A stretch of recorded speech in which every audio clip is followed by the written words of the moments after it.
ஒரு ஊரில் ஒரு நபர் என்ன பண்ணார், தாங்கிட்ட இருந்த ஒரு 500 ரூபாய் நோட்டை அச்சு அசலாக ஒரிஜினல் நோட்டு மாதிரி ஜெராக்ஸ் எடுத்துட்டாரு.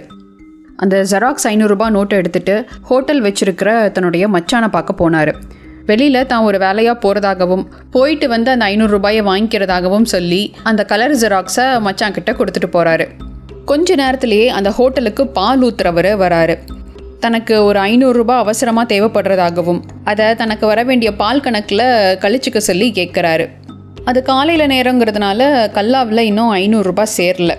என்ன பண்ணுறதுன்னு யோசிச்ச இந்த முதலாளி, சரி இப்போதைக்கு இந்த பணத்தை எடுத்து கொடுப்போன்னு சொல்லி அந்த கலர் ஜெராக்ஸ் 500 ரூபாய் எடுத்து பால்காரங்கிட்ட கொடுத்து விடுறாரு.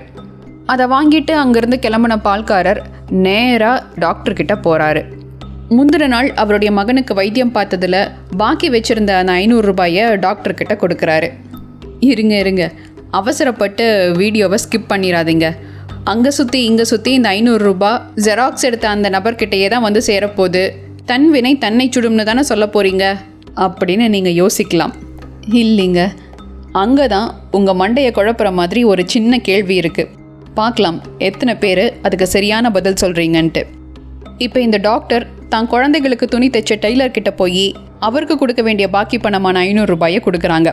அந்த டெய்லர் நேராக ஹோட்டல் கடைக்காரர்கிட்ட வந்து தான் வீட்டு விசேஷத்துக்கு அங்கே சாப்பாடு எடுத்ததுக்கு உண்டான 500 ரூபாய் பாக்கியை அங்கே கொடுக்குறாரு. அதே ஜெராக்ஸ் 500 ரூபாய் நோட்டை எடுத்து தான் மச்சாங்கிட்ட கொடுக்குறாரு ஹோட்டல் கடைக்காரர்.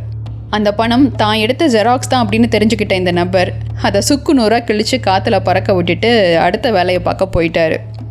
இந்த சம்பவத்தை மேலோட்டமாக பார்க்கும்போது இதுக்கு அந்த பருத்தி மூட்டை குடோன்லேயே இருந்திருக்கலாம் அப்படிங்கிற மாதிரி அந்த 500 ரூபாய் நோட்டை அவர் கல்லாவிலேயே வச்சுருந்து அப்படியே திருப்பி கொடுக்குற மாதிரி தான் தோணும்.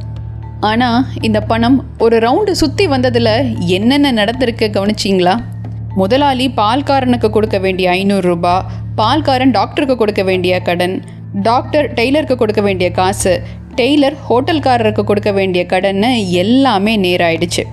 இந்த நோட்டு சுற்றி வந்ததில் யாருக்கு நஷ்டம்னு நீங்கள் நினைக்கிறீங்க? உங்கள் பதிலை கமெண்ட் பாக்ஸில் போடுங்க. இது போன்ற மற்றும் ஒரு பதிவில் உங்களை சந்திக்கும் வரை உங்களிடமிருந்து விடைபெறும் நான் திவ்யதர்ஷினி. நன்றி.